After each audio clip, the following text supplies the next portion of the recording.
Let's see how this one's gonna work.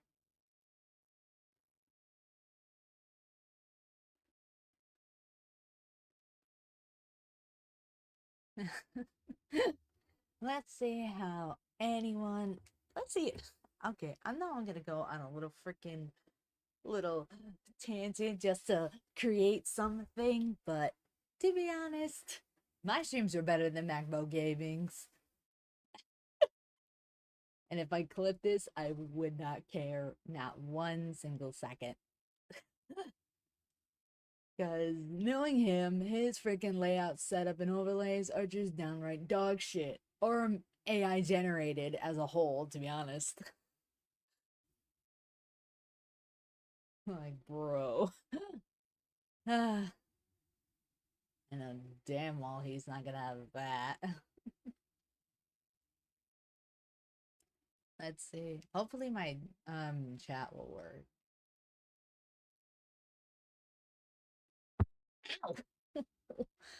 Ah, I hit myself on the desk.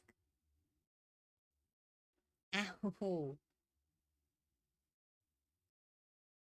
No. Oh, oh, god dang it, my thing for it.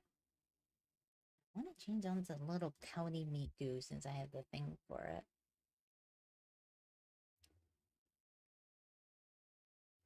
Well, hopefully the alerts work.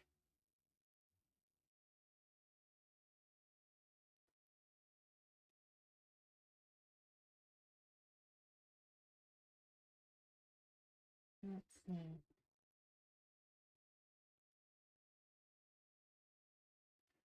Hmm.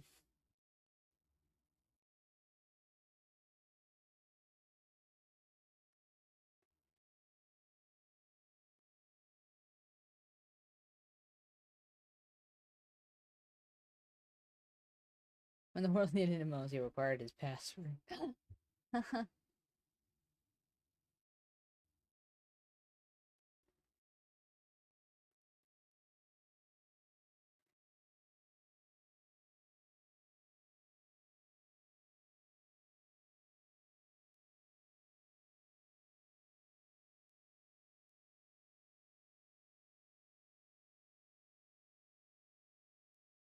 Oh my gosh. Maybe I gotta react to these. I forgot. I should react to B. Dylan Holly's. I love his shorts. They're fun, but it's also very educational if you're trying to cook the weirdest shit on the planet.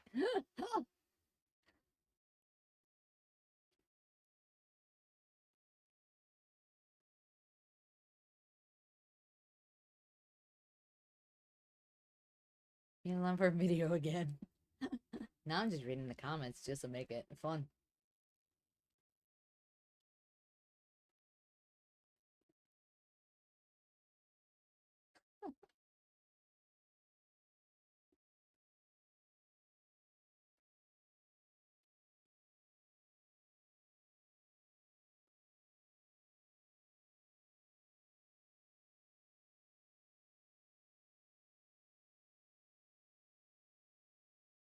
Okay.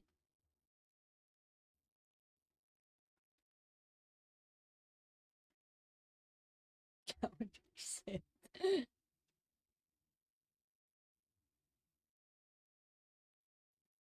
I'm so confused that YouTube decided to do messages on YouTube. I don't know. Like, to be honest, like, are they trying to compete with like normal messaging or Facebook or whatever? I don't I don't get that. I don't get that whatsoever. So, YouTube, what have you been doing? What have you been doing to have this?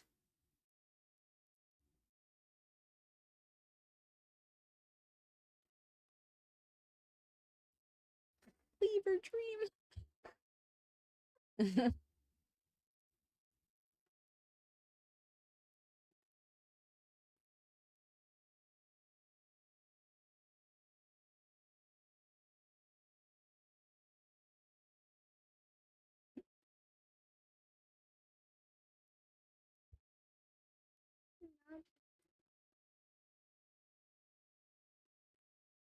really hoping that it works.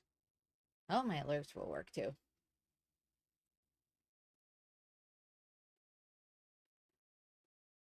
Beef nut bread?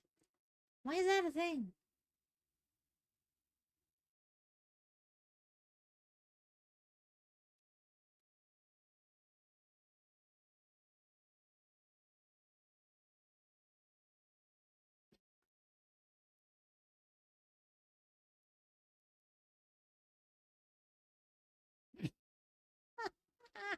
Okay, that makes sense.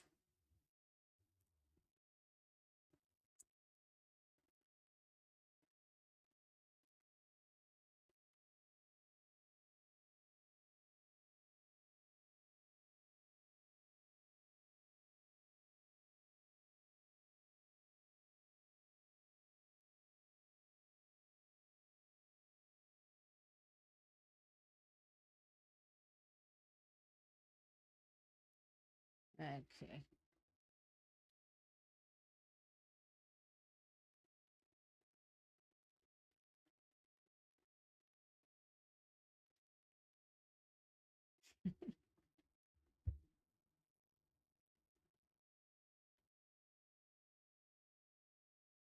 Ooh.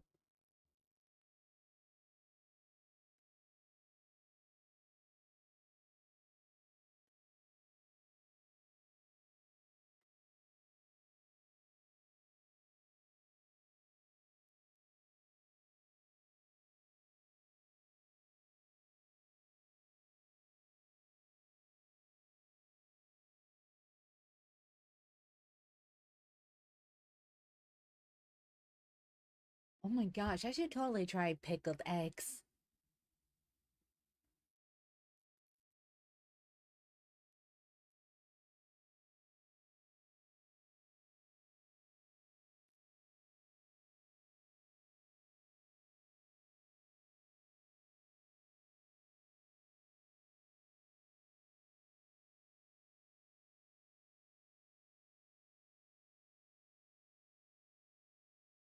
Ooh.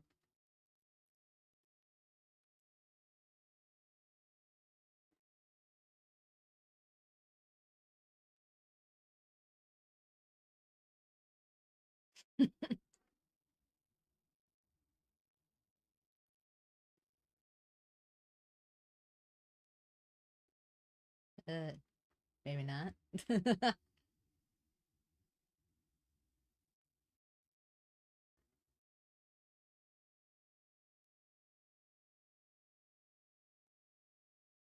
Why does it look like barf?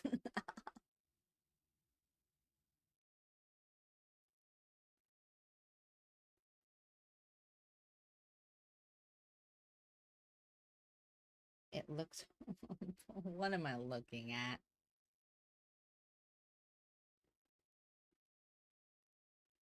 I'm gonna say, watch it not taste good.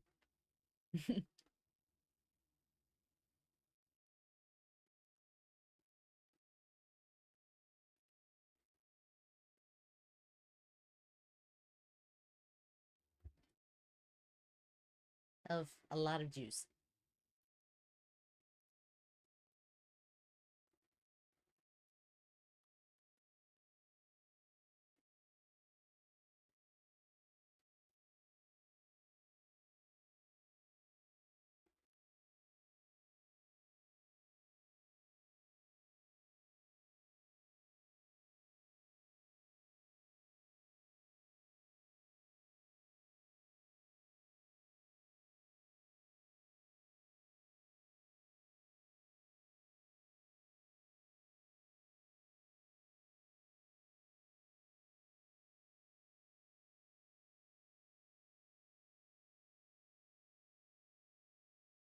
Why am I going to a year after World War II?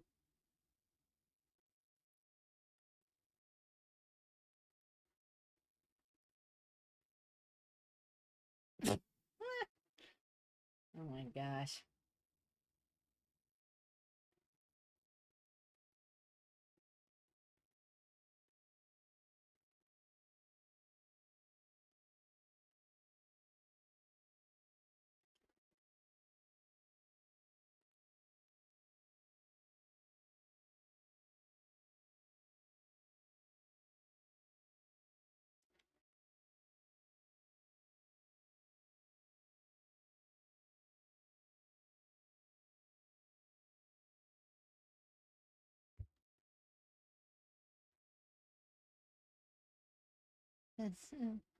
They don't mess around. It was like people will not mess around when it comes to very, very good dishes.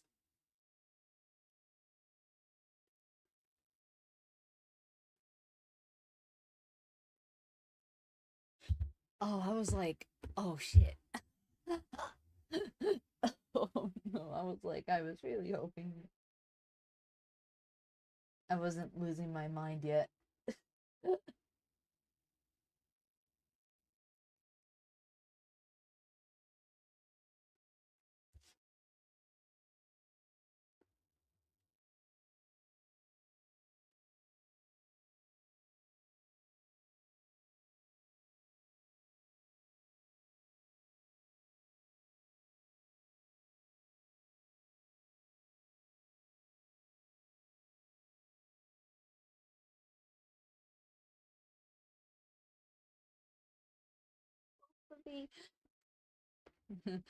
Well, it's supposed to be. Hopefully it works.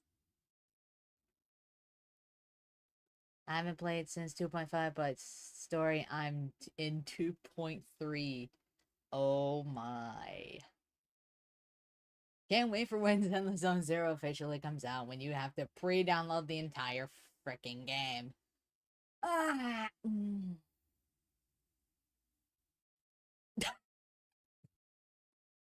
I want to at least make sure my flippin'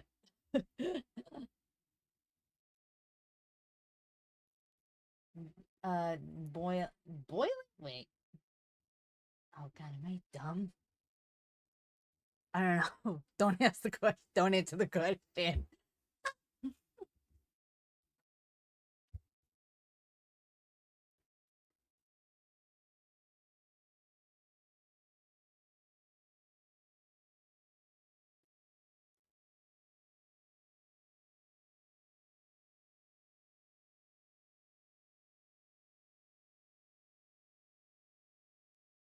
Watch it when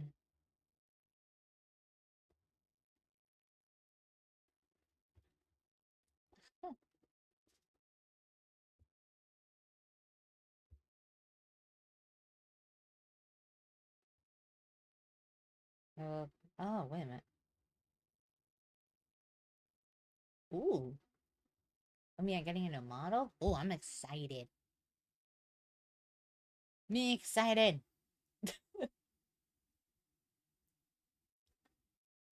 Me excited for that. Why if it's a like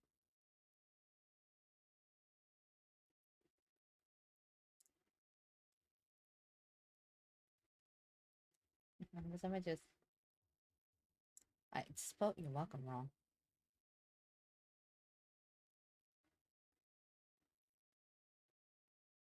That's all you want. Streamathon.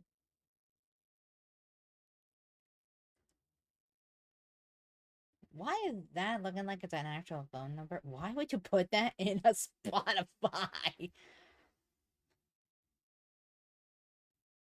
Why haven't anyone put that on a freaking Spotify?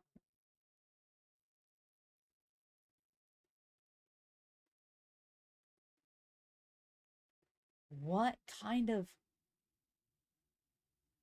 no, we're not. Why would you? I'm sorry. Why would you post that in a not promote anything?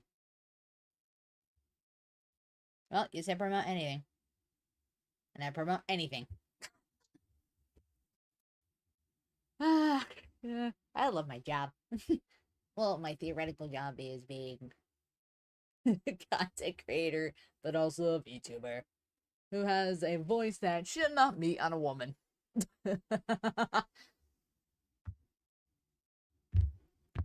Want to where I can do voice impressions live. Wait, the funniest thing is just to do voice impressions for an entire like stream. Doesn't matter how long I'll do this on. I'll be like, okay.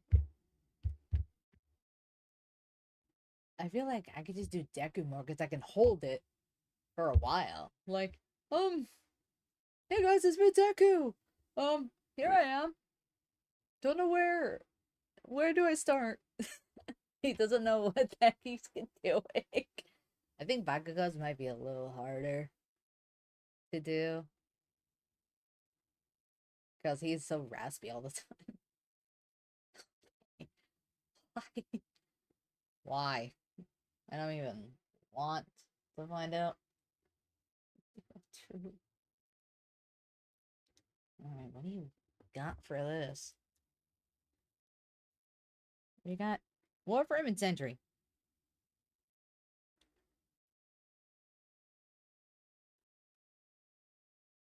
Roguelike combined with Doom. Makes me already think of Ultra Kill for some reason.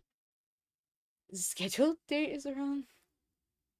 Was Yummy Staff.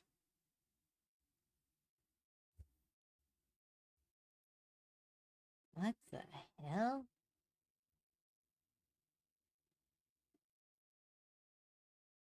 What the heck is... What is with people? Holy. Man, what's with people, bro?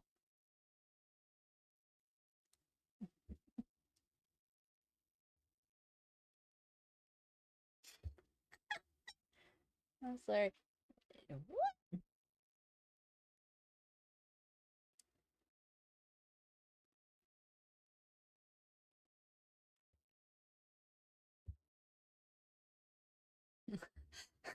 Ripping us a new one. Yep, gas prices are just shooting through the roof. And how the hell are we gonna do that?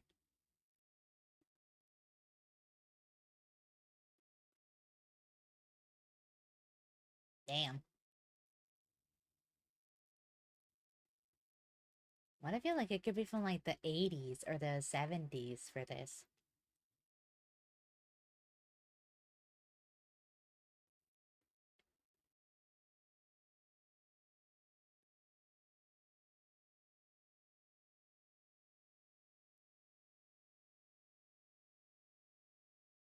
I would have made it, to be honest, I would have made a 10-cent peanut butter cookie.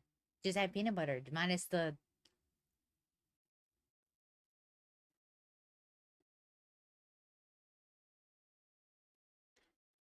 Pretty much everything else.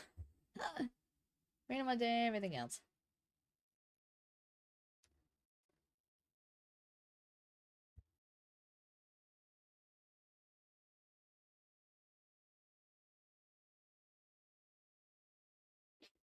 I didn't get the rabbit hole of trying to figure out colored tomatoes.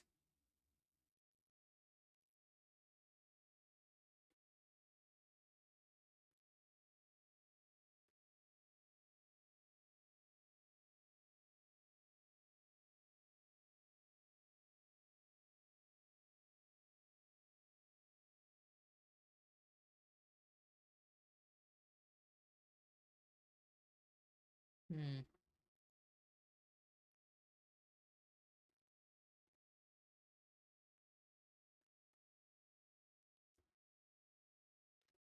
Huh.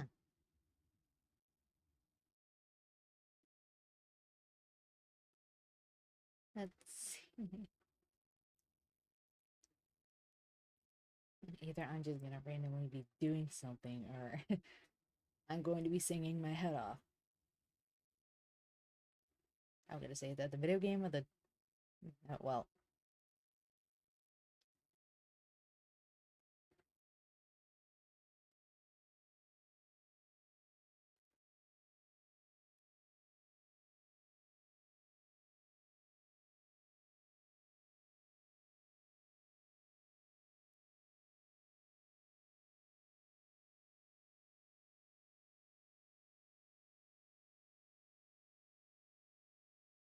mm,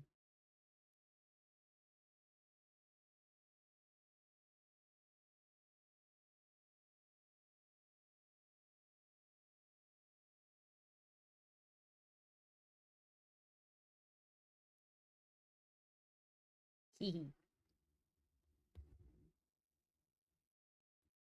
Let's see. Let's think if singing will work. I know I didn't plan this, but here we go. Sigara cosa dora mara sei son sigara mura con hatta dare tori passo ori marana ensi de tere tori etsu dari yoro kuse takira noru son da kake naruza. I know they used to do oh god, what was that song's name again? Did I set the same message to the good to the go on the player? So they do it and I this get it they say and I to the tone is on the dozo, the other good or I'm in the seat on that Lord and so maybe no thank you.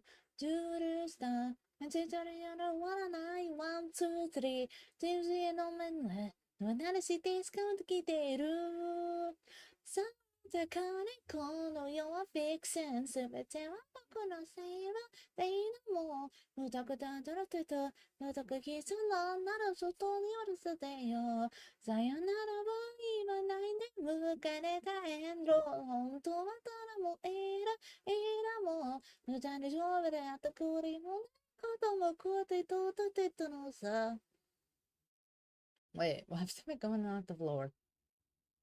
Hmm.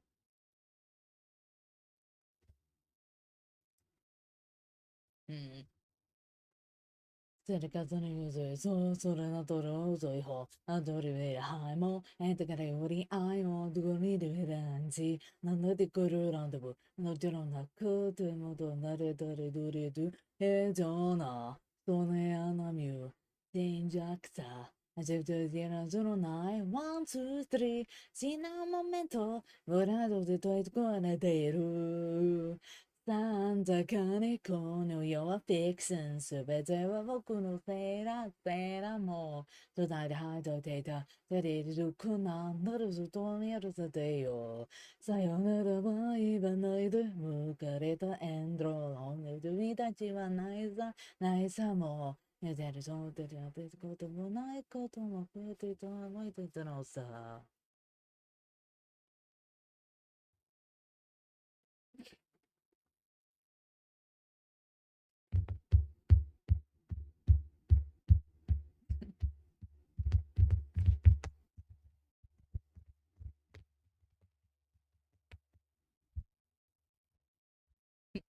I didn't do this.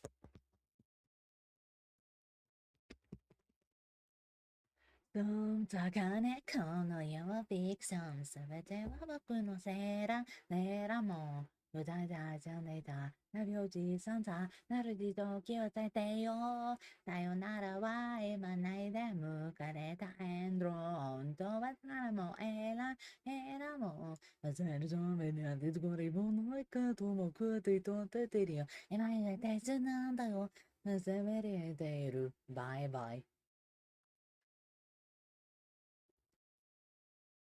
That means I'm working.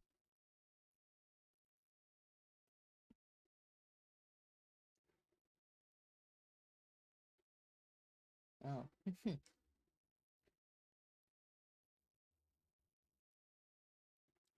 I had to lower the screen down, I will.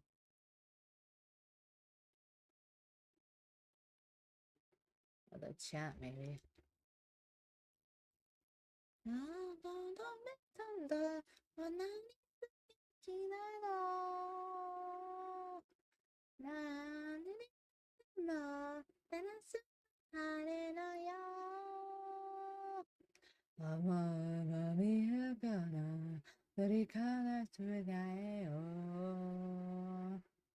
手だけに人には正しいてめたしい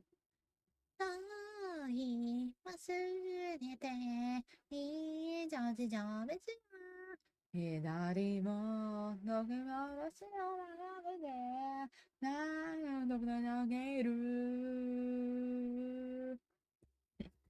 あまり言うねじゃない。なんでどちらとまりピースを。なく僕ら歌と耳運えて。のこのディスリで観測。ゼロのそのネットネットからガンガンチ。あの気も君になくるけなんでなすゲット。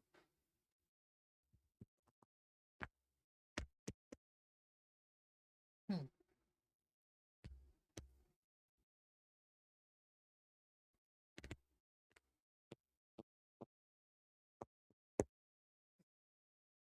油のすドキドキワクワクなりだってあてもだてもだても出てこずにちゃんメロディーいく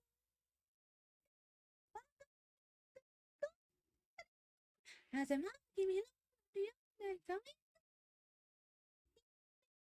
たり手が汗をつりストーン目だふたとこえて心で一緒に流してくねえ見えとねえとこれた話あの気も君を連やってるんでねのチケット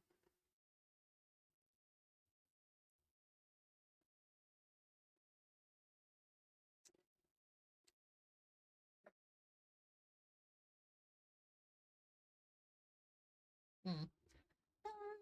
り忘れて、りじょちじょべちみ。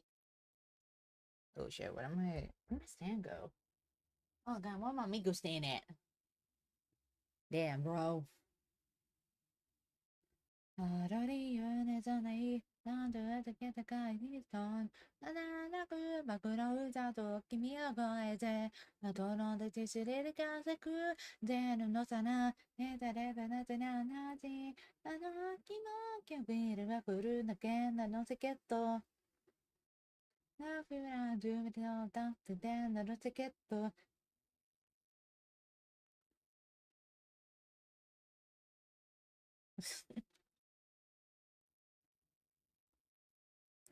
Find it, and I gotta play that back. Damn it. ろそうなるだけででりえなのチケット。Don't give a eating out again and as a cat. I probably should have looked up maybe something. Hold on. Maybe do it or else I'm gonna lag. But I'm gonna worth it. Worth a shot.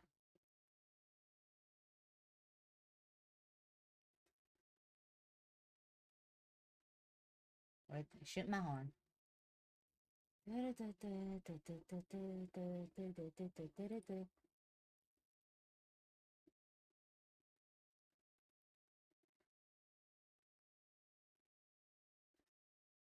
Ooh.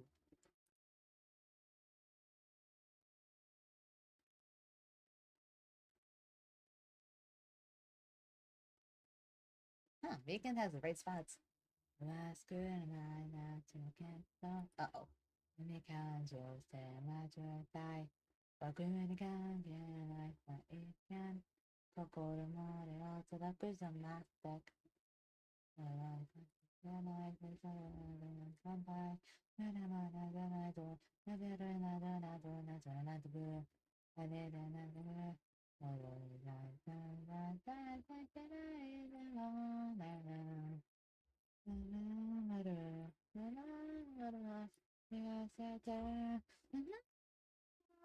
君にさってしまえばしまってしまえば心はさばさよとめててないでもったいたいなもったいたいな面白い今のとってしまえば持ってしまえば君の重なって一緒であり合えなくてロマンスは止まらない心配したらうらどめなんです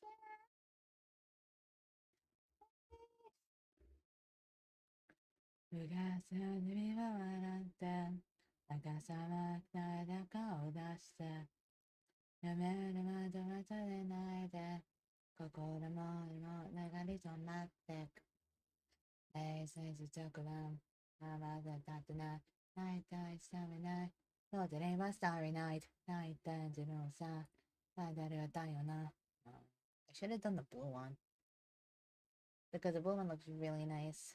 Maybe I'll do the blue one. 親手だけでがささ君にそってしまうやめるなってたいな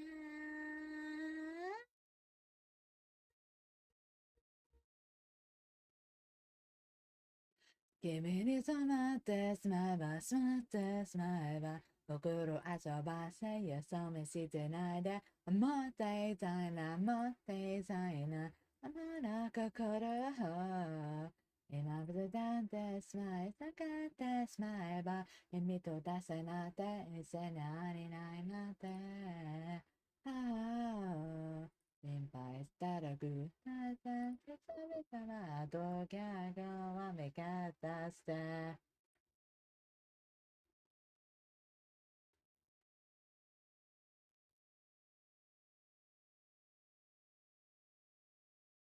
なんだうんうんうんうん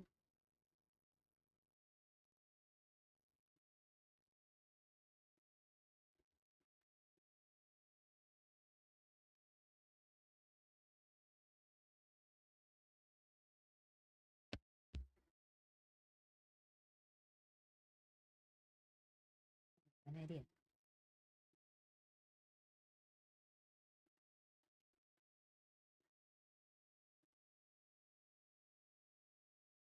Um,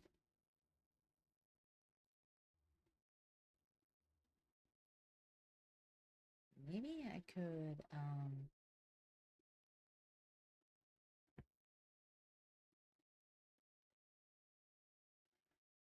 hmm,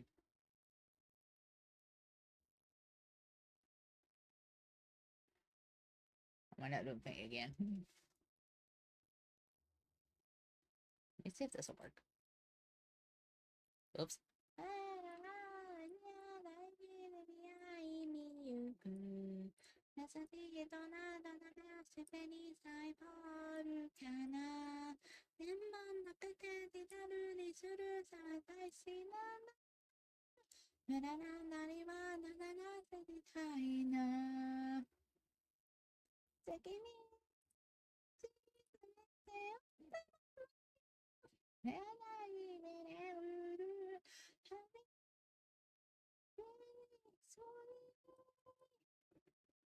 最後の対話よなんで桜井で打つみさやかな道を車へを少し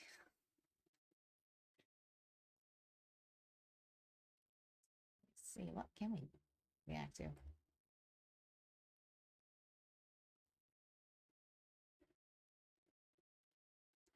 oh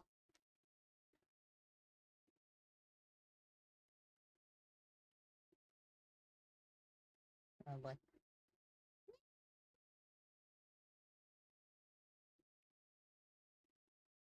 hmm.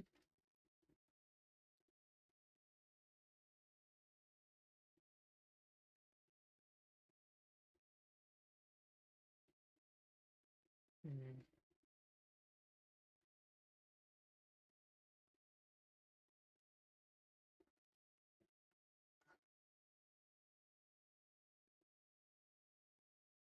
Hmm.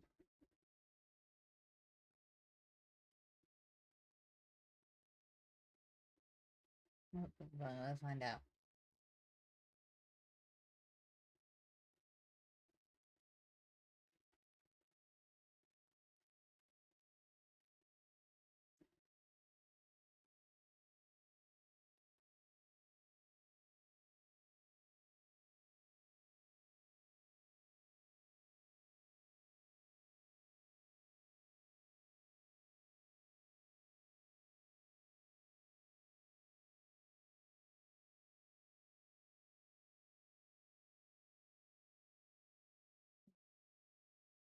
oh, well,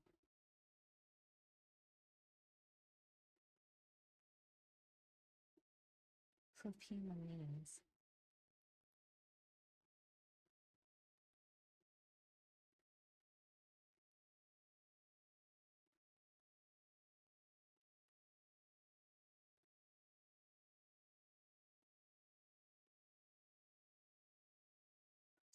done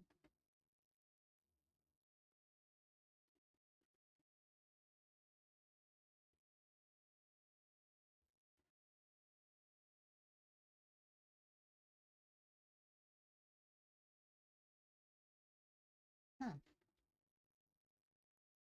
snake music I did not think we've had that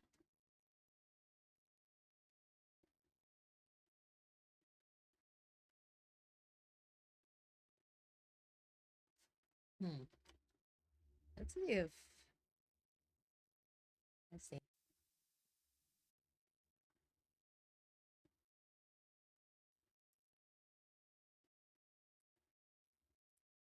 Oh gosh, I react.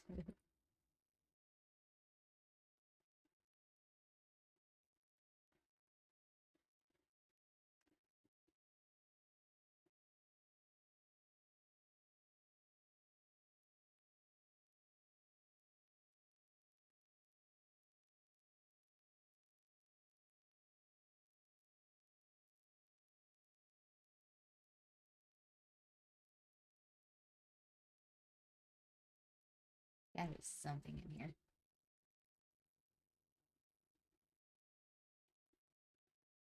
Okay, how do we do the dumbest, stupidest deaths that happened? And I will link the video promptly. So maybe we can try this. First, add hits first. Thanks for that. Let's see. Let's hit with it.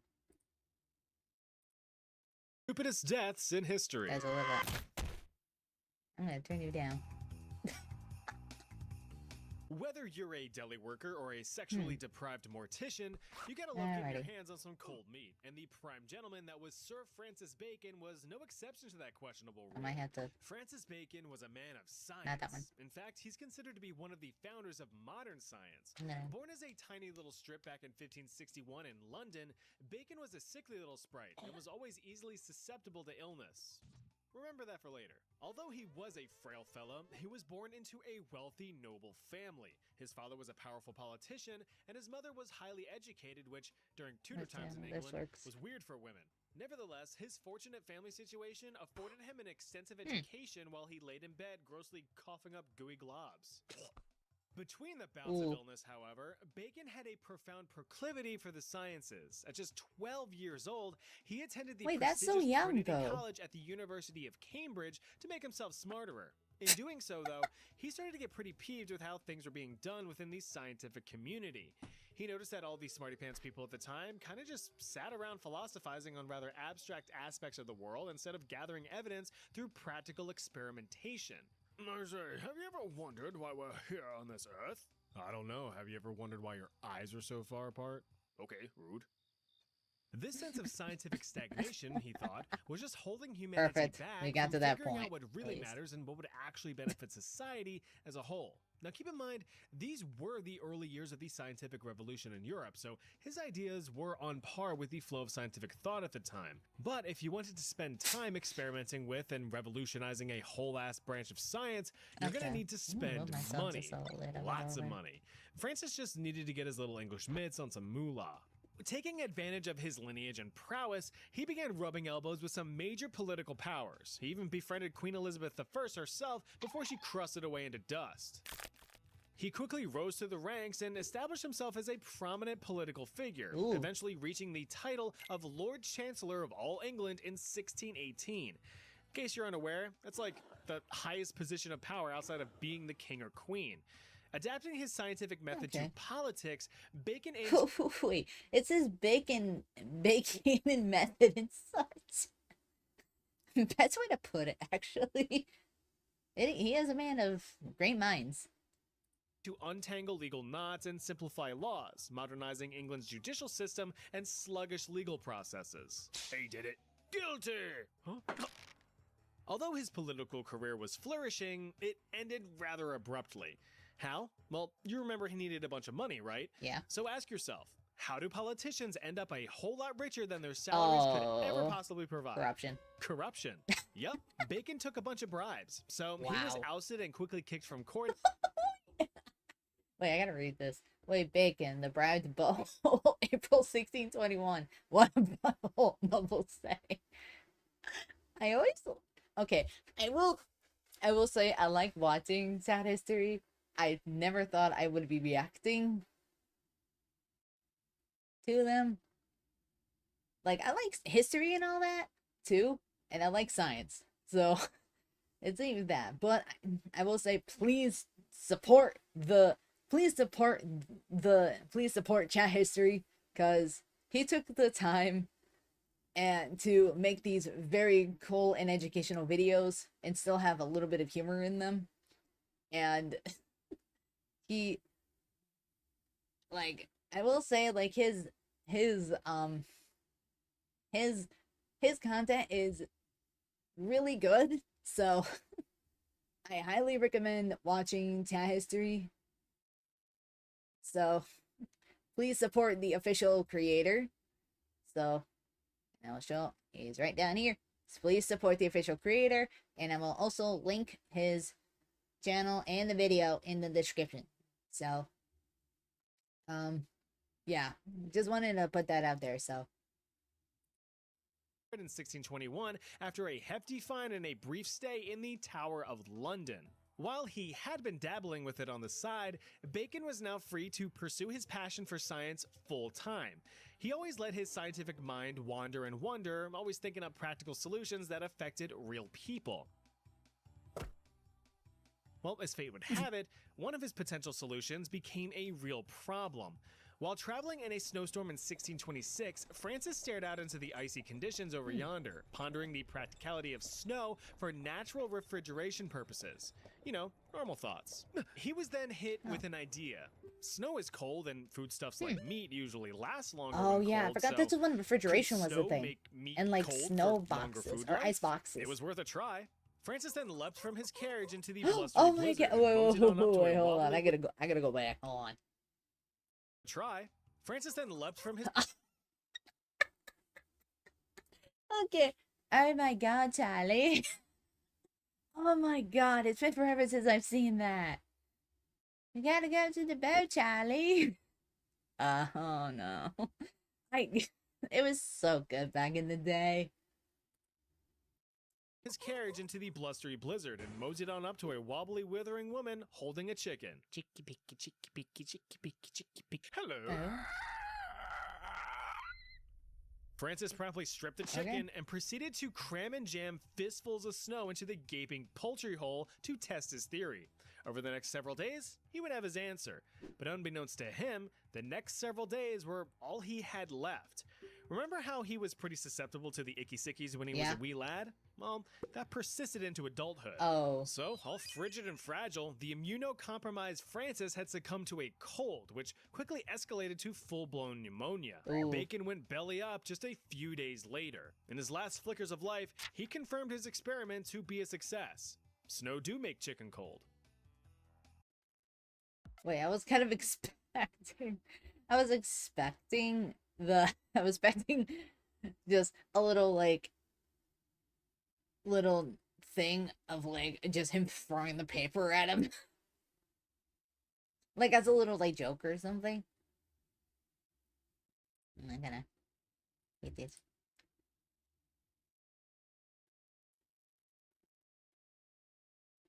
There we go. No, you.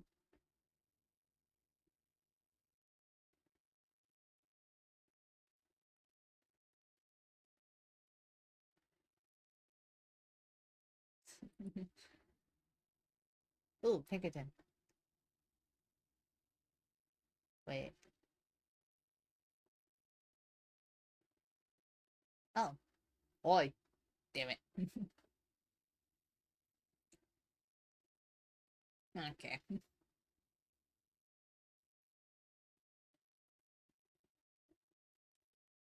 Oh, oops. Hold on, I gotta go back. Hold on, I'll redo it. I forgot, I didn't have the sound on. You don't have to be an expert to be an expert. Something that Mr. Alan Pinkerton... Wait, did the guy, like, steal King Deddede's hammer? Shouldn't it be bigger than that, though? found out as he became a prominent figure during the most tumultuous times in American history. Ooh, now, despite being remembered for his American antics, Pinkerton was actually Scottish. Aye. He was born in Glasgow, Scotland in 1819, but fled to the States in his young adulthood. With only a few low-poly coins in his pocket, he purchased a low-poly horse and wagon to set out and seek his fortune. Nay. Desperate for work, he took up a job as a cooper for a brewery in Chicago. Like oh, what's a cooper? Well, it's someone who makes wooden casks and containers. cleaners. Not Oh. very exciting, but with bills needing to be paid, he was kind of bent over a barrel. After a few years of building Wait, wooden would they be cylinders, filled with something Pinkerton left though, the or city they're to just begin a empty? humble life in the countryside. He built himself a cabin and started his own barrel making business since that was his only skill. But one day while he was out whacking his wood, he saw something he shouldn't have. A band of counterfeiters were counterfeiting some counterfeit money, which is illegal.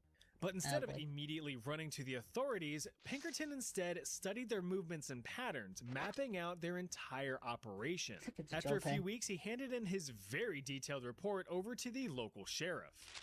Son, I'm gonna level with you. There, this is beautiful. Golly, looks just like me. With the intelligence in hand, Wait, I like how the style completely changed from like his normal drawings to that. It looks so cool. I like how it's like a little transparent too. It's really nice.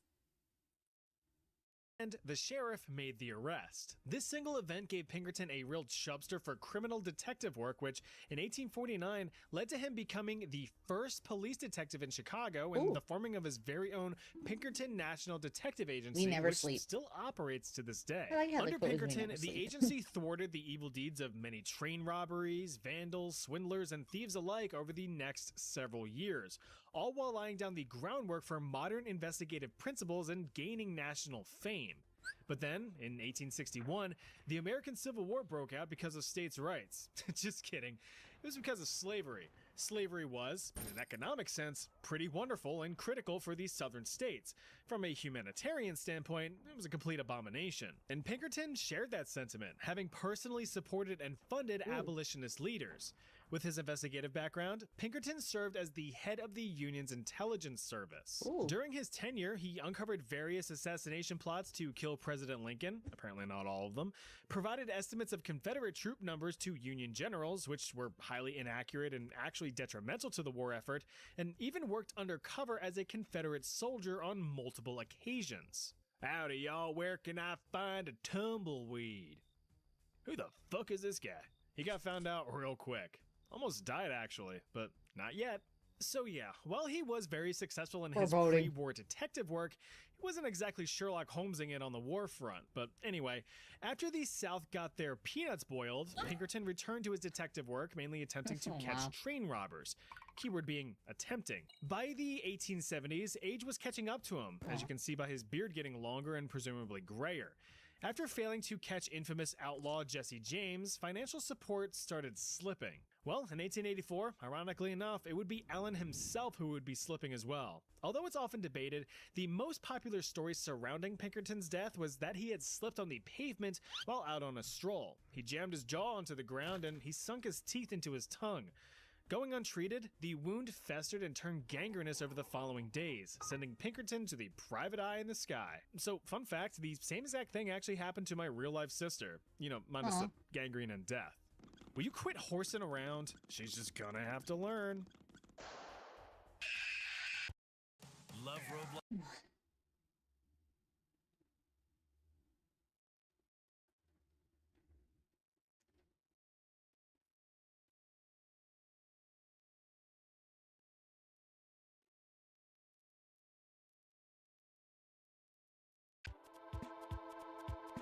Any fella or fellette worth their salt knows who Harry Houdini is, or was. Six Flags Great Adventure, Houdini's Great Escape, 10 out of 10 ride. Even though you know he's one of history's greatest magicians, you probably don't know how he actually died. And because he's in this video, yeah. The real-life slippery little magician came from humble beginnings. Born Eric Weiss in Austria-Hungary, teeny-weeny pre-Houdini and his family fled Europe in 1878 when he was just 4 years old. His family struggled financially, hopping from place to place in the United States, before finally settling down in 1887. In East New York City, poorly raised, in a circus is where he spent most of his days, chilling out, zipping and flipping up high from the swinging trapeze above the gals and guys. He soared up through the air and his act was pretty good. Started making money in his neighborhood. He put on his little tights and the people just stared. They said, "There goes itty bitty Eric. He's the prince of the air." Thank you. Flip forward a few Cute years song, to though. 1891, and Eric traded in the trapeze for the ease of traps. He also traded in his name. Eric Weiss. Oh wait, it says Weiss family changed names to German spelling upon immigration to the U.S. in 1878. Weiss became Eric Weiss. Okay, makes sense. Became Harry Houdini, an amalgamated name created as a tribute to magicians Harry Keller and Jean-Eugène Robert Houdin. Houdini performed various acts with his younger brother Theodore, and initial audience reception was But after meeting a fellow performer of the female variety and wifing her up, and also replacing his brother in the process, the husband and wife duo performed as the Houdinis in the late 1890s. Right before the turn of the century in 1899, Harry would soon be unable to escape his astronomical rise to fame. After meeting several managers and impressing them with his acts, he began booking performances across the nation and soon across the Atlantic in Europe. In just a year, Harry and his wife went from starving artists to raking in a modern-day equivalent of tens of thousands of dollars a month. Wow. Houdini soon became a household name. Cuffs, cars, cans, crates. There was nothing from which he couldn't escape. He and his thunderous quads and milky hamstrings even challenged the public to construct traps and bindings to hold him. Nothing could. Straitjackets? Not a problem. Locked water-filled tanks? Easy peasy. The belly of a beached sea critter? Simple stuff. Now, what was unique about Houdini was that his acts were very real. Sure, there were a few tricks here and there as fail-safes, but if unsuccessful, Houdini faced the very real possibility of serious injury or death. But that was the whole thrill of it. That was the draw. Crowds flocked to see if his latest stunt would end up being his last. Damn it. This is it. Wow. Aw, maybe next time. Look at this Despite shirt. escaping from boxes, tombs, chains, or sealed rooms, Houdini couldn't escape that I forgot one the dude with inevitability. nuts. Death itself. Oh. It's just a shame that the master of defying death would die in such a stupid, stupid manner. On October 22nd, 1926, at the age of 52, Houdini was resting backstage while performing at the Princess Theatre in Montreal. Wait. A few Canadian fellers no-clipped into Houdini's dressing room to have a chat about the performance. One student, Jocelyn Whitehead, came forth and questioned Houdini's amazing claim that he could withstand any punch to his stomach. Now, according to witness testimony, mainly the students who were right there with him, Whitehead reportedly delivered 5 devastating blows to Houdini's abdomen before Houdini even had time to properly react. Think fast, eh? Houdini initially brushed this incident off and continued performing in agonizing pain. Over the next few days, he developed a 104-degree Fahrenheit fever. That is a Turns out the lot. blunt force trauma had contributed to Houdini's appendix full-on rupturing. Doctors had Not managed to good. remove the busted organ, but all the toxic appendix juices had already leaked into and poisoned his body by then. Succumbing to peritonitis, Harry Houdini's final act was escaping this mortal coil on Halloween Day, 1926. Spooky. Oh boy. Game Now on. this is 2 stupid deaths for the price of 1. Now, to be honest, it's pretty sad. Aw. Homer and Langley Collier were 2 rather eccentric brothers from the same mother. Mama was an opera singer and Papa was a gynecologist, so both parents were familiar with peeling back some curtains. Having successful parents gave the boys bountiful bank accounts and solid educational opportunities. Homer studied maritime law, while Langley studied chemistry, engineering, and was a whiz at tickling the ivories. They lived in a large Harlem brownstone row house in New York City. Dad And that died was in a piano. 1923 and Mom died in 1929. Now, once Mama Collier bit the dust, the now 40-something-year-old brothers remained in the family home while still going about their daily lives. That is, until the back of Homer's eyes hello. blew the fuck out.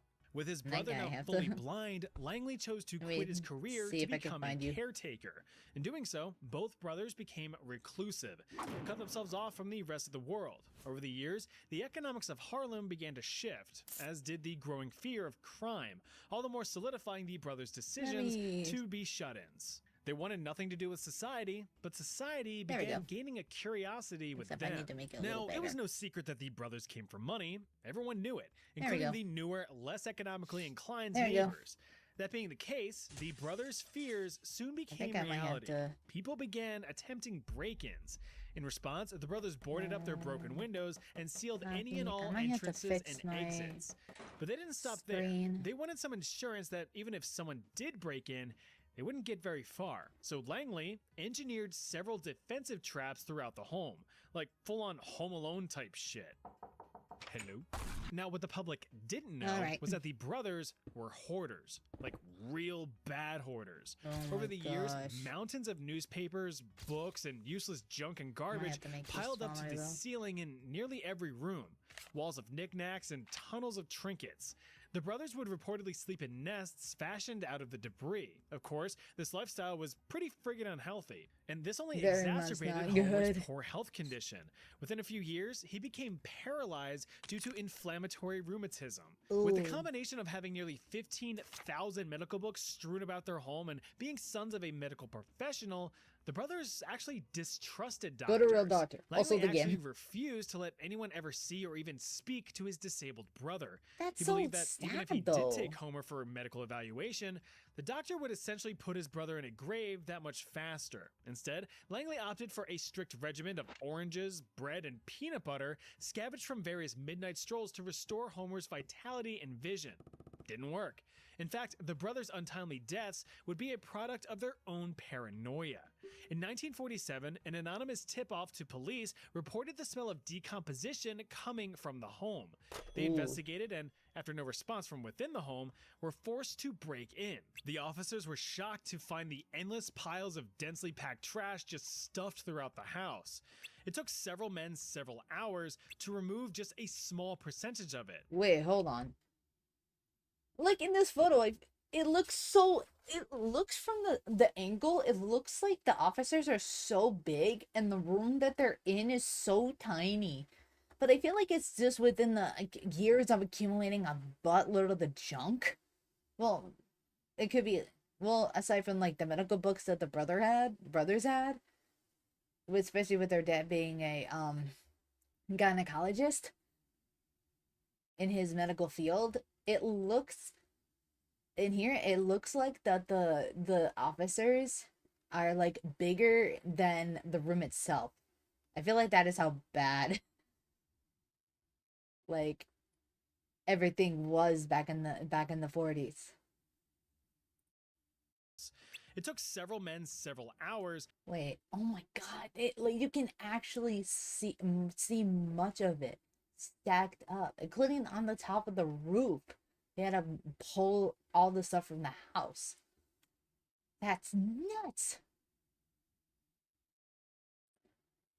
To remove just a small percentage of it, just enough to find the corpse of Homer Collier, bent over in a bathrobe, dead from starvation. With Langley nowhere to be found, the police assumed that he was the one who called in the tip and skipped town. But that wasn't the case. The cleaning effort of the home continued for over a month. That's when they finally found Langley. He had been there the whole time, crushed under debris from one of his own traps that he accidentally set off. The trap had pinned the 61-year-old to the floor, suffocating him. Without his care, Homer had wasted away, paralyzed and blind, unable to help himself in any way. Told you it was sad. Oh my gosh, that's like sad, bro. But like, to be fair, they kind of did it to themselves. But like, I'm not saying it to like justify what happened to them. It's like, it is sad. But I feel like if they did go to a doctor, then the brothers would have been like better than having the paranoia stick with them.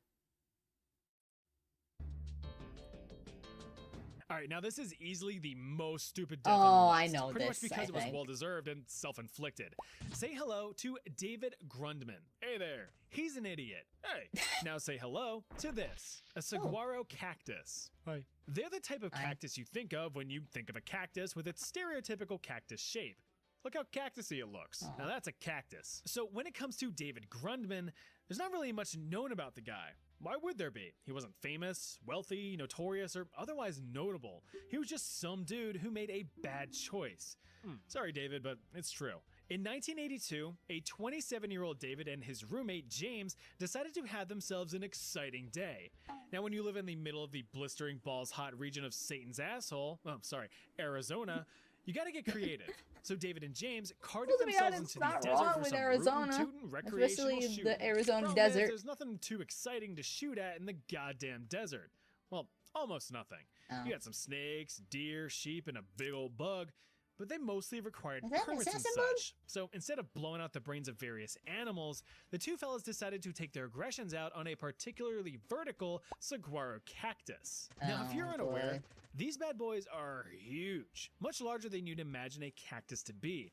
Saguaro cactuses, Oh my gosh, cactuses that is a have big been known to cactus. grow as high as 80 feet. That's like at least 3 meters or whatever. And if you see one with multiple arms, it's highly likely that that cactus is well over 100 years old. At their peak, God, a that's single old. full-grown saguaro cactus can weigh nearly 5,000 pounds or 2,300 kilos. Ugh.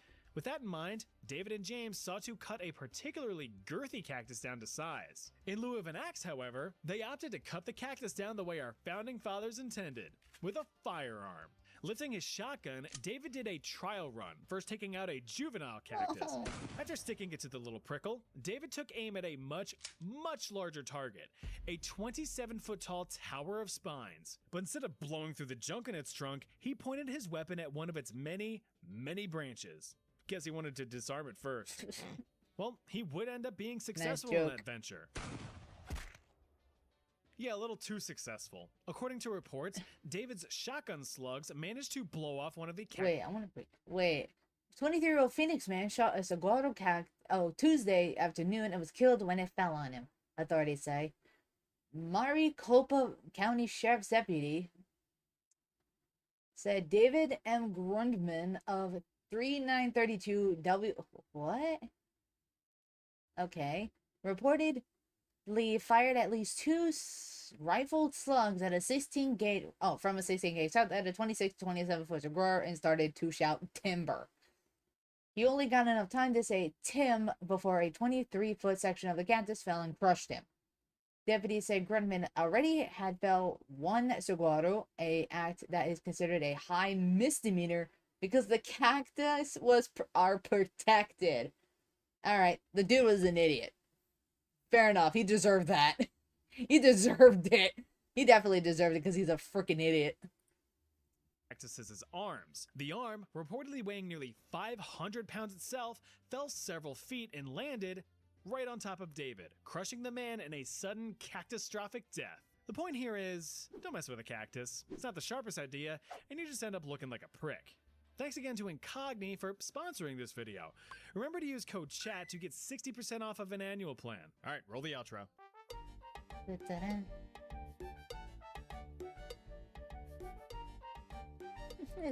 I love how he said cacti. Let's see, what other? Find the Salem witch trials.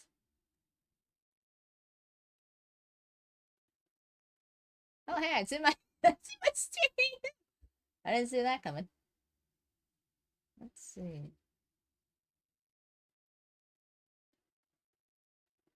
We should try. We should try this one. Actually, I haven't seen this one fully yet. Let's try this one. How did our solar system... Okay.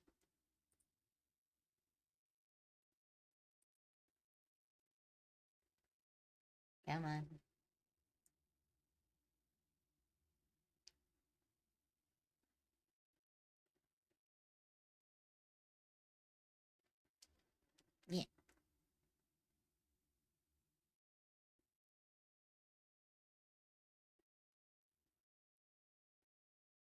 Yeah.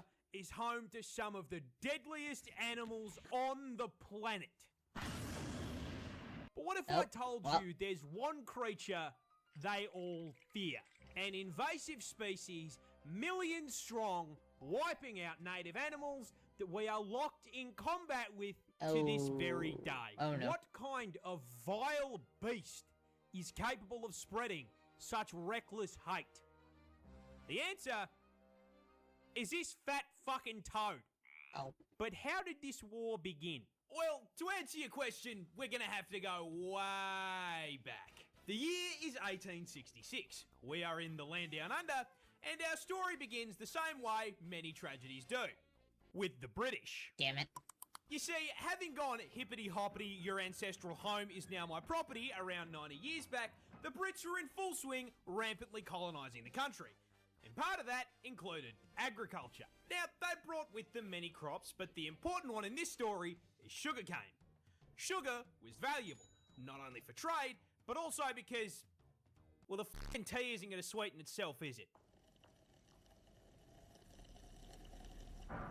But you see, sugarcane only grows in the heat, which ruled out the south of the country. It also likes humid environments, which ruled out Western Australia. Oh. Which left them with one option.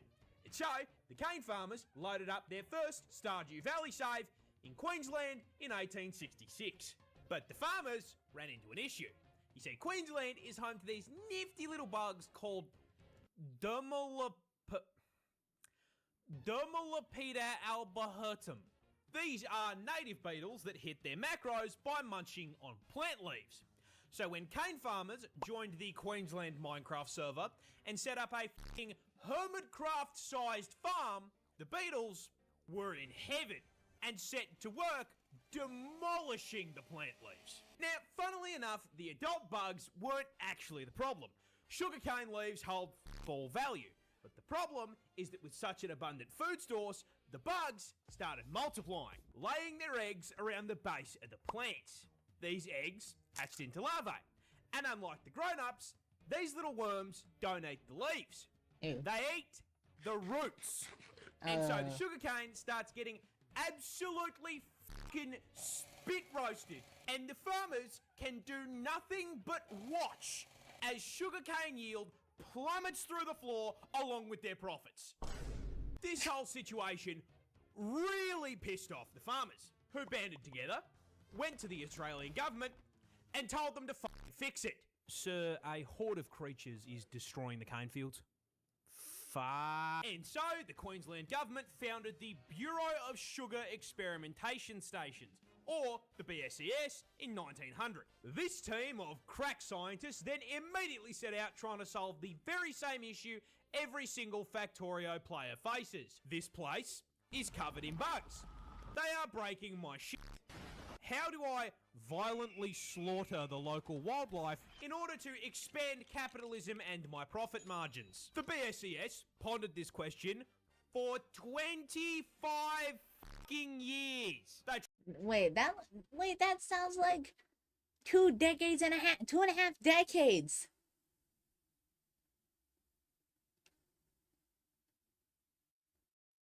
It's almost like 2.25 decades, maybe. What? That would. Why would they think for that long just to try and get rid of bugs? Tried spraying chemical insecticides. Didn't work. They tried injecting insecticides into the soil. Didn't work. They tried releasing the fucking cordyceps fungus. And it still didn't work. Then, one day in the office, while pondering this question, someone had an idea. I don't know. I feel this is already getting bad. Okay, we are getting outmaneuvered by the cast of Bugs Life. Someone in this office, please give me anything. What about cane toads? What? Cane toads. Those big fucking fat things that exist in the cane fields in Hawaii. I mean, it's a frog. They eat bugs. We just introduce an invasive species to fix a problem caused by an invasive species. I mean, what could possibly go wrong? Probably everything. And so, in June of 1936, 2,400 brave cane divers were deployed to the fields to deal with the arthropod menace. But there's just one small issue. Cane toads were fucking dog shit. Yeah, funnily enough, big, fat, slow, ground-dwelling toads were not exactly the smartest solution to deal with beetles that spend the majority of their adult life 6 meters off the fucking ground. It's over, Anakin! I have the high ground! On top of that, cane toads don't dig for food either, so they didn't eat the larvae. Now, Oh, this great. all sounds like information that should have come up during the research and study phase of the plan. This, however, implies that there was a research and study phase. The BSES did not conduct a single fucking study on environmental impact before releasing an army of cane toads. Oh boy. Are you fuck? This is Oh, come on. Bro, it is not that hard. Well, this is like the 1800s, so it, well, oh yeah. I would think the people's thinking when it comes to like anything biological science is a bit different than what we know now. We had like very little information on what animal species were in parts of the world. So maybe I'm thinking this. I'm trying to think this logically here, especially with cane toads, which I believe are from South America.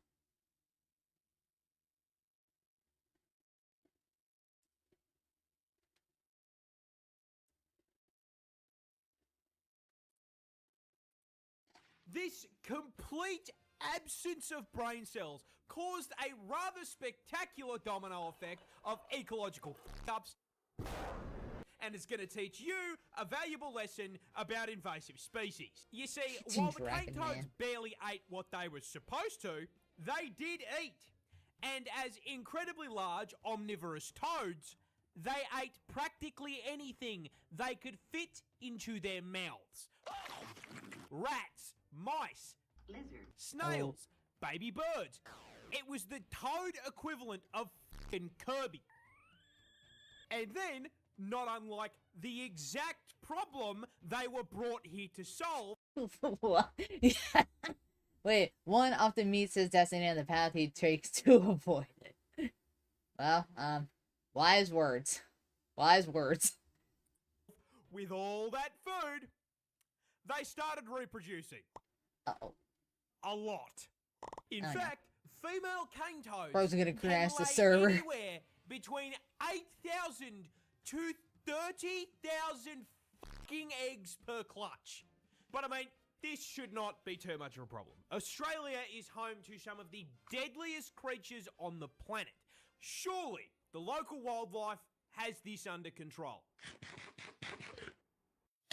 Uh-oh. Wait, what? Yeah, cane toads are poisonous. So those little bulges on the shoulder, those are parotid glands, and they are packed to the brim with bufotoxin. No, that's not a D's nuts joke. Now, whenever the adult toads are threatened, they will squirt this white, sticky fluid out of the glands. And when ingested, it does two things. One, makes you trip absolute balls thanks to the hallucinogenic bufotenin. And two, the other ingredient, bufogen, just straight up gives you a fucking heart attack. It's important to note that this toxin is also present in their eggs and tadpoles. Now, in their natural habitat, this isn't as much of a problem because everything around them has had thousands of years to get good and deal with this fuck-ass poison build by either developing immunity or learning to eat around the glands. But Australia is not their ecosystem. Oh. And despite all of the deadly animals we've got, they have had a grand total of 5 minutes to adapt to the presence of the fucking Calid toad. Now, quick question for the class. What happens to an animal population when there is nothing to eat it? And gross. It gets bigger. And there And goes. so, It shortly stops after being finding introduced, toads. a rapidly expanding tyrannid swarm of toads began to spread across Toad the country. sweep. The BSES noticed this and did fucking nothing. Because it technically didn't affect the sugar cane. The swarm spread further, occupying all inhabitable parts of Queensland, and they were laying so many fucking eggs that their clutches began polluting the waterways like a bufotoxin teabag, killing native fish as well as any animals that drank from the water. The BSES did nothing. Those eggs hatched into tadpoles, which started killing more fish. The BSES still did nothing. The swarm advanced, breaching into the Northern Territory and New South Wales. When questioned, the BSES insisted the toads were doing their jobs and everything was fine. It wasn't. By the 1980s, the toads were now starving out or just fucking eating local wildlife and one-shotting anything that tried to eat them. And considering, at this point, there were 5 That's a million lot. of them, that happened a lot. So, with local wildlife being absolutely fucking decimated, the BSES was forced to acknowledge that maybe, just maybe, Listen, we fucked up. but, oh well, everyone makes mistakes, nothing we can do about it. No, they left it for the government to clean up. Sir, a second horde of creatures has escaped the cane field. Fuck! Yeah, they realised just how much damage was I was being like, done, that's just and fun. in 1986 began funneling federal funds into controlling the population. They tried trapping and physically removing the toads, but unless they had 5 million traps, that wasn't going to do shit. Biological warfare was proposed in the form of releasing viruses and parasites, but was shot down because it would do just as much damage to the native wildlife. And so, the toad front continues to advance to this day. So where does that leave us? Short answer is kind of fucked. Cane toads now threaten a total of 75 native species, and they've even driven populations of animals like the northern quoll to complete extinction in parts of the country they infest. And with the population now sitting at 200 fucking million toads, that infestation is spreading, with predictions showing they will be fucking up ecosystems in 5 states in the near future. And given That's that they have amassed a ridiculous. population 10 That's a times lot. the size of the humans in Australia, That's a lot. the Of government people in has Australia. completely fucking abandoned the fight for eradication, switching focus to harm reduction, using bait toads Ew. covered in non-lethal but unpleasant substances to try to teach local wildlife that toad bad. On top of this, the government has encouraged the broader public to, just fucking kill the toads. You are supposed to do it humanely by catching them and sticking them in a freezer for 48 hours. Like anyone wants a toad in their Most freezer. people don't want a frog taking up their freezer space, so they just use a fucking golf club or a car. Create opportunity for yourself. Driving a car right after a beer. Whoops. Nah, fam, dude. Ooh.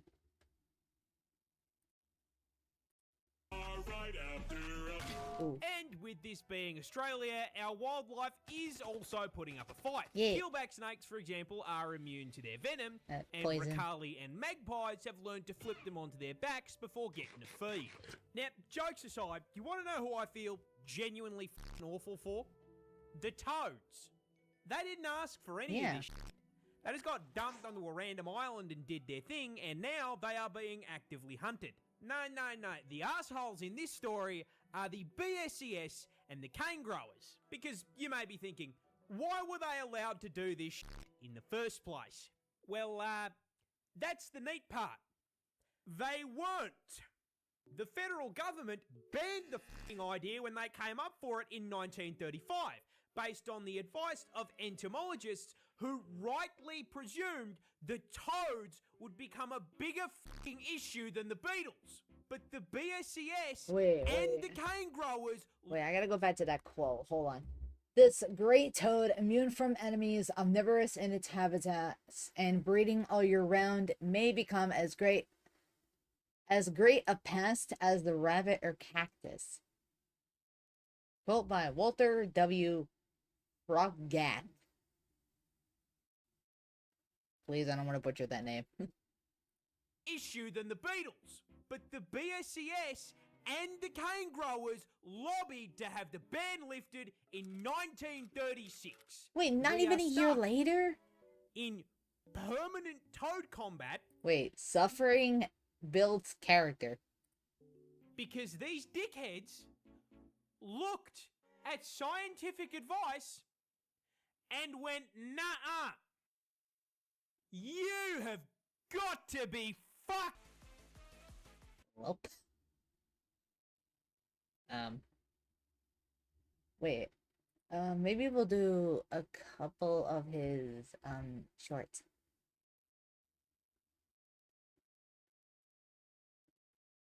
Because I don't think I've done his newer ones.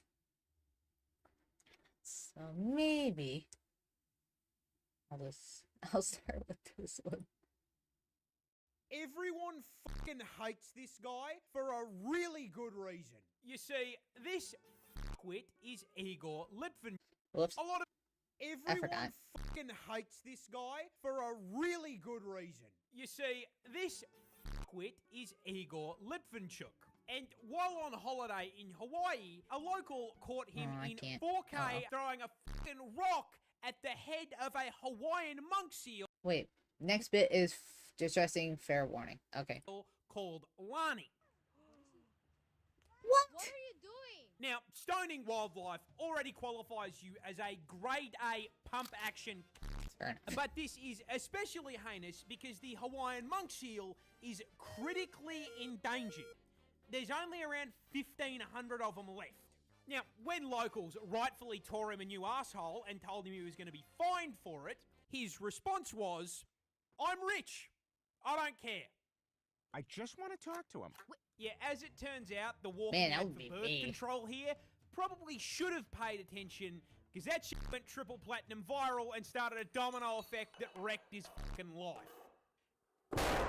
Karma Got doxed. deserved. The two trucking companies he owns got review bombed into the fucking floor, and he pissed off the mayor of Maui so badly that he has personally directed the state and federal government to throw the book at the cunt.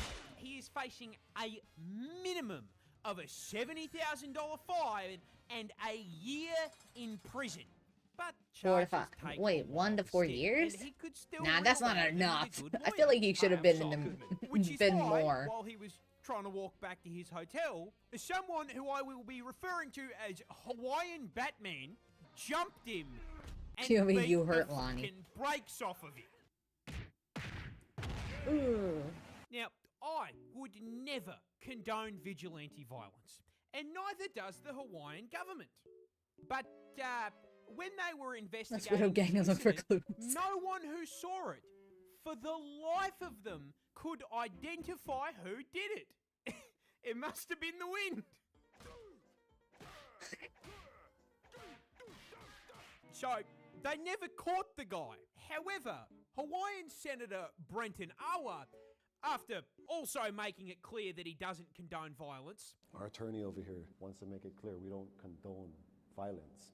But wrote the guy a letter of recognition for protecting the environment and dubbed him the ambassador of Aloha. Which, first of all, fucking based. But second, when they give the dude that bashed you an award, that is the universe telling you that you're a waste of air that should have been blown into a crusty sock, you. Evil prevented.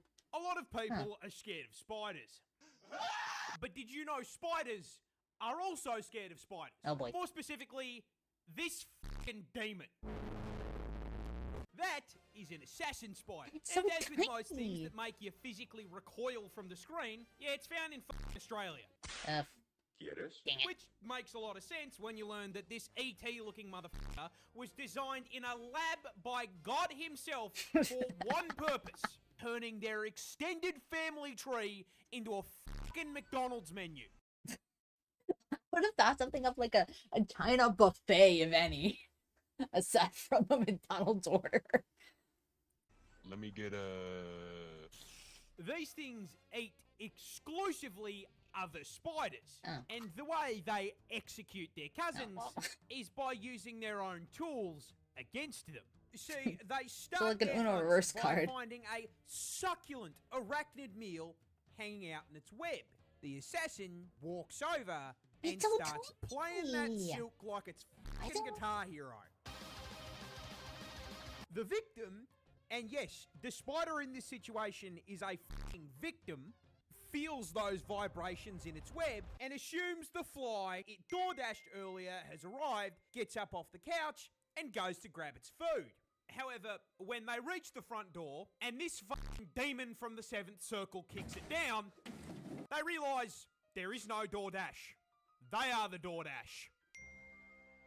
And before the victim can fucking blink, the assassin stabs it through the chest. Because apparently the circle of hell this thing crawled out of is fucking London. And once the victim is firmly impaled, it uses that long-ass neck and oversized jaws to lift it off the ground so it can't fight back while it is pumped full of venom. Once that happens, I'm the gonna say, assassin spider I was just hoping fucking it wasn't holds neurotoxin. the victim though. there, stone cold staring at it as the life slowly fades from its eyes.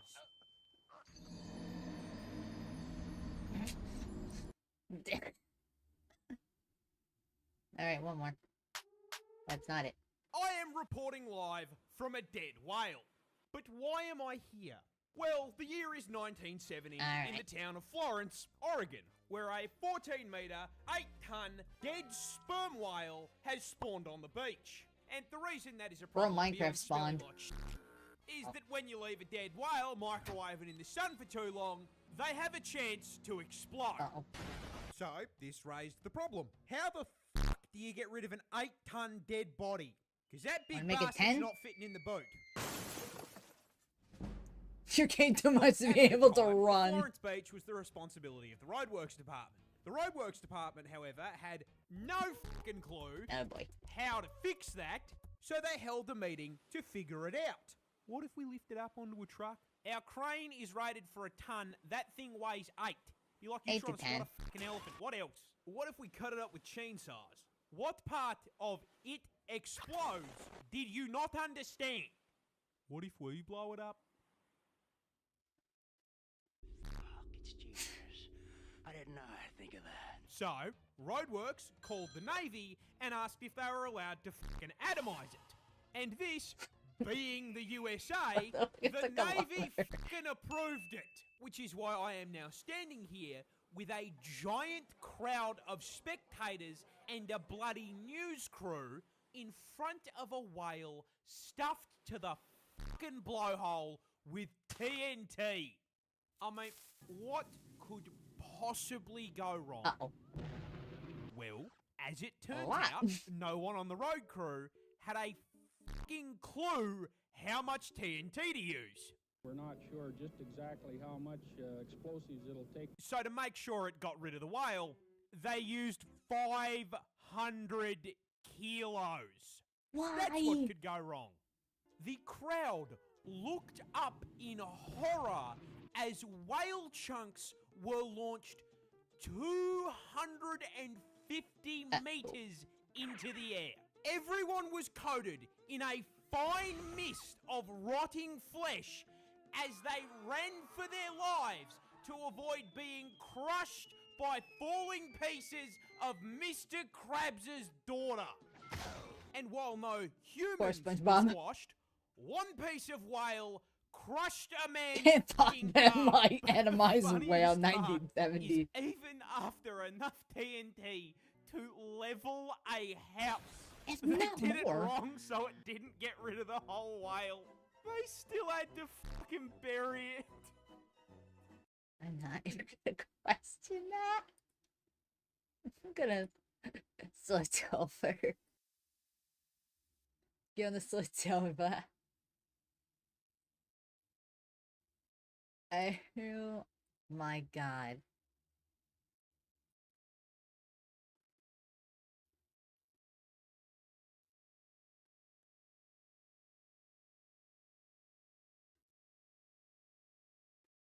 That's insane.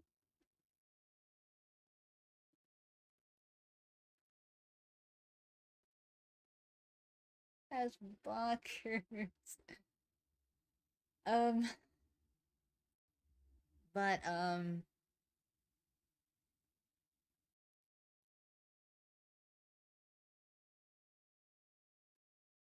well,